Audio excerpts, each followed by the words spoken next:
안녕하세요. 자기계발 및 마음건강 지킴이 LN입니다. 지혜스토리 11번째는 거대 서사의 붕괴. 어려운 글자 세 가지가 연결이 됐습니다. 저의 키워드는 아니고요. 물론 진 프랑수와 리오타르라는 프랑스의 철학자이면서 사회학자의 키워드입니다. 혹시 포스트 모더니즘이라는 용어를 들어보신 적 있을 겁니다. 그러니까 포스트 모더니즘을 알기 위해서는 모더니즘이 무엇인지를 좀 살펴봐야 될 텐데, 모더니즘은 20세기 초에 인류가 이성, 합리성, 객관성 이런 것들 되게 중시하면서 보편적이면서도 일반적인 어떤 공통적인 진리를 추구하는 하나의 흐름이라고 볼 수가 있습니다. 그래서 되게 이제 권위주의적이다라고 하는 특성도 가지고 있고, 클래시컬, 그러니까 뭐 이걸 어떻게 번역하냐면 뭐 고급 문화라고 표현을 해야 되나, 아무튼 그런 것들을 좀 중시했다면, 인류가 이제 1960년대 이후에 이 모더니즘에서 좀 벗어나는 흐름이 일어납니다. 그거를 이제 포스트 모더니즘이라고 볼 수가 있습니다. 자, 모더니즘에서 탈하겠다. 이건 뭘 의미하느냐? 다원주의, 그리고 절대적인 어떤 본질이나 깊이보다는 좀 상대적인 가치를 좀 중시할 것이고, 고급 문화보다는 이제 대중문화를 좀 더 초점을 둘 것이고, 무엇인가로부터 이제 벗어난다, 해체한다라고 하는 해체주의적 특징을 지니고 있는 게 바로 포스트 모더니즘입니다. 지금 우리가 살고 있는 사회는 모더니즘의 흐름보다는 포스트 모더니즘의 흐름에 입각해서 좀 살고 있다라고 볼 수 있습니다. 자, 이러한 사회에서 우리가 이제 이전에 인생이라고 하는 삶의 과정에서 이렇게 살면 된다라고 하는 어떤 공식이 있었습니다. 좋은 인생의 공식은 무엇인가? 성공이라고 하는 것의 정답은 있는가? 그리고 열심히 하면 보상을 받는가? 이런 질문들에 대해서 예전에는 예스라고 대답을 했습니다. 그래서 우리는 노력을 하면 되는 것이고 열심히 하면 된다라고 하는 사고방식에 입각해서 삶을 좀 살아왔습니다. 예를 들어 역사는 발전할 거야 라고 하는 것들, 과학은 인류를 구원할 거야, 자본주의는 번영을 약속할 거야, 그리고 좋은 대학에 들어가면 좋은 직장을 잡고 안정된 삶으로 연결될 거야. 이런 것들이 하나의 공식이었습니다. 이런 것들은 단순한 우리의 한 개인의 어떤 생각이 아니라 우리 사회를 움직이고 있는 하나의 거대한 정당한 구조였습니다.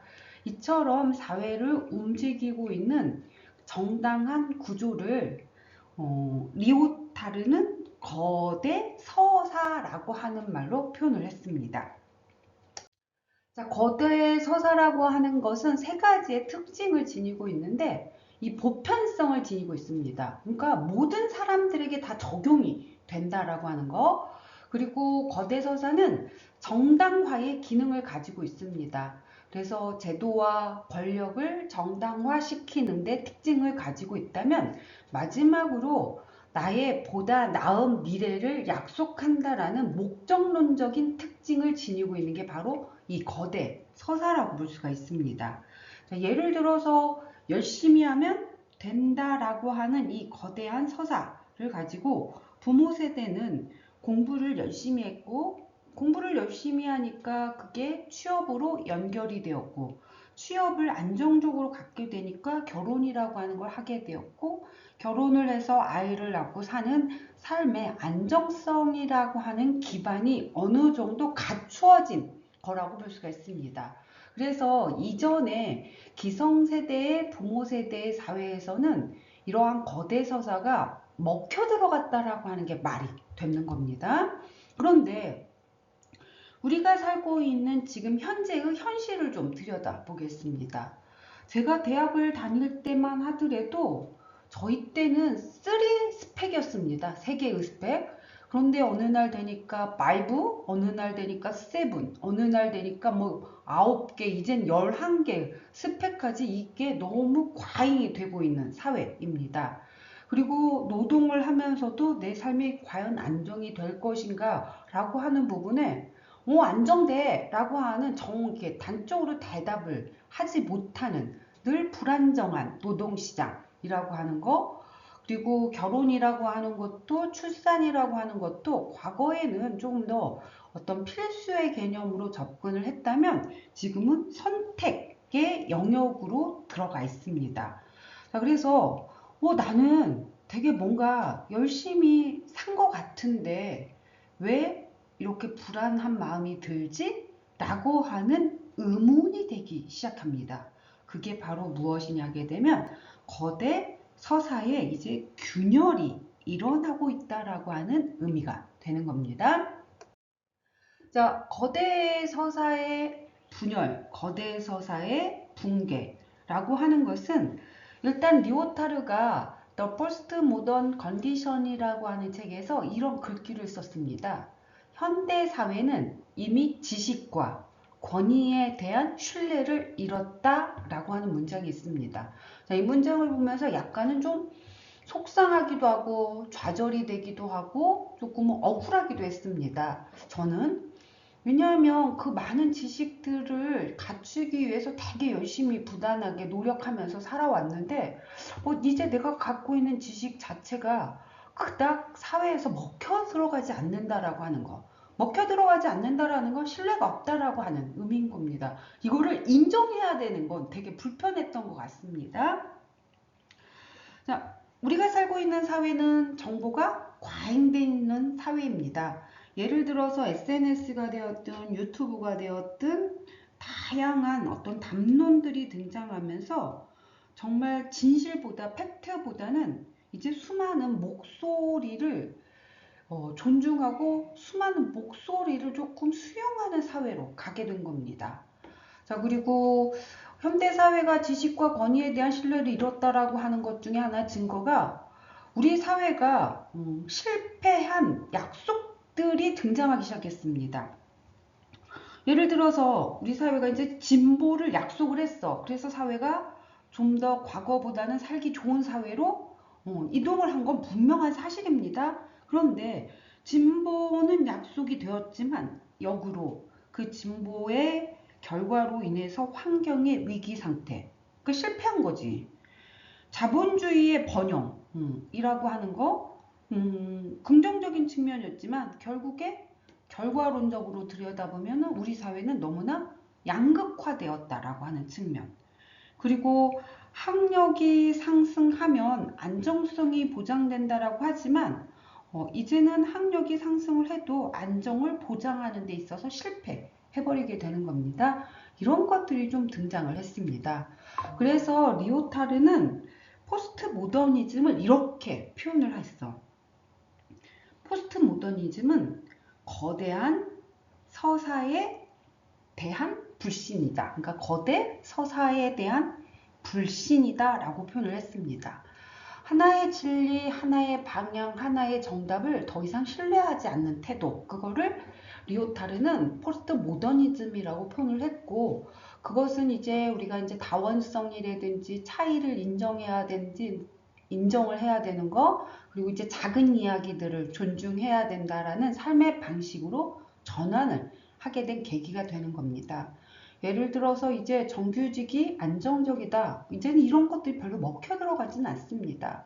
프리랜서, 디지털, 노마드, 엔잡러, 늦은 결혼, 비혼, 비출산 등으로 이동을 한 것을 본다면 이제 거대 서사는 더 이상 먹혀 들어가지 않는 그런 사회에 진입을 했다라고 볼 수 있습니다.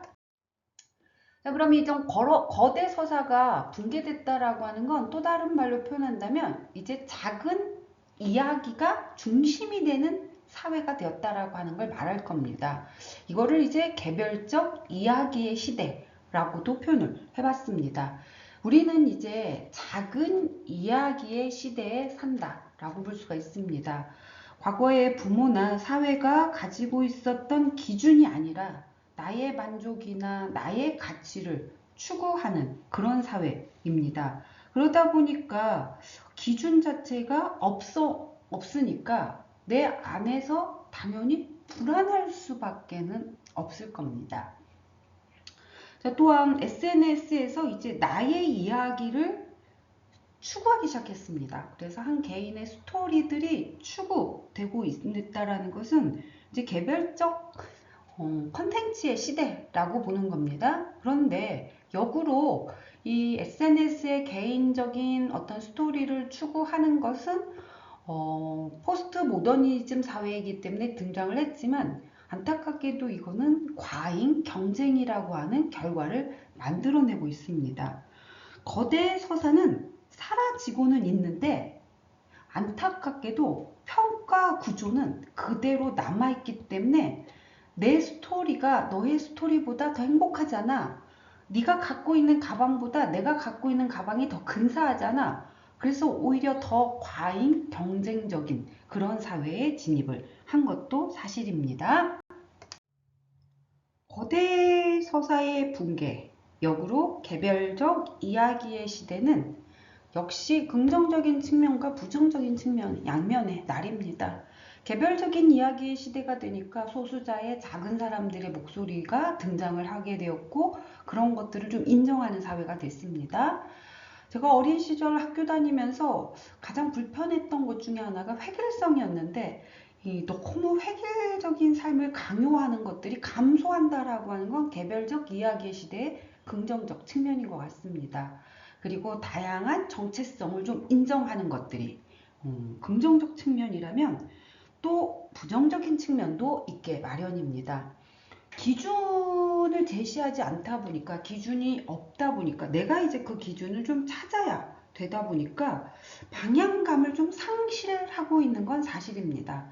그래서 최근에 20대, 30대 젊은 세대에게 불안이라든지 우울이라든지 무기력증이 과거에 비해서 정말 많이 증가한 건 사실입니다. 그게 왜 그럴까라고 할 때 우리 사회가, 우리 국가가, 부모가 딱 정답을 좀 제안해주면 그 방향대로 갈 텐데 그런 것들이 없어지다 보니까 나타나는 측면이지 않을까 싶습니다.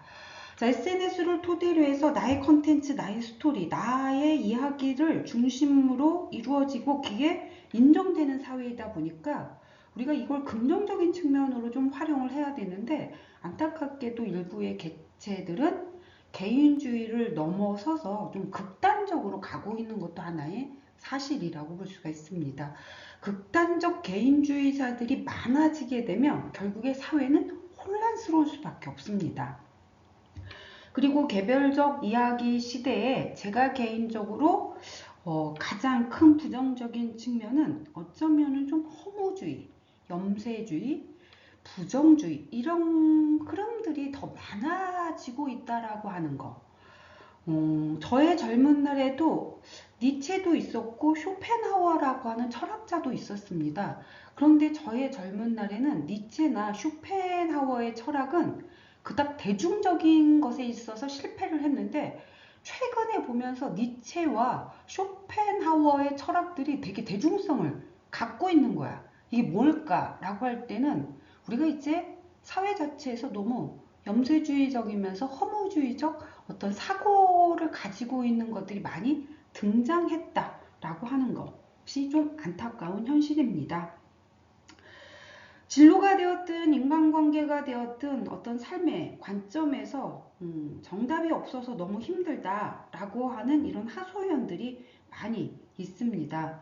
그런데 정답이 없는 시대를 만들기 위해서 우리가 많은 노력들을 하고 만들고 있어서 그 결과가 이제 정답이 없는 사회가 된 겁니다.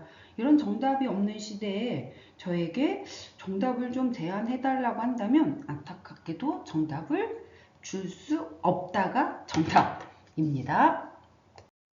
지혜는 지속되겠습니다.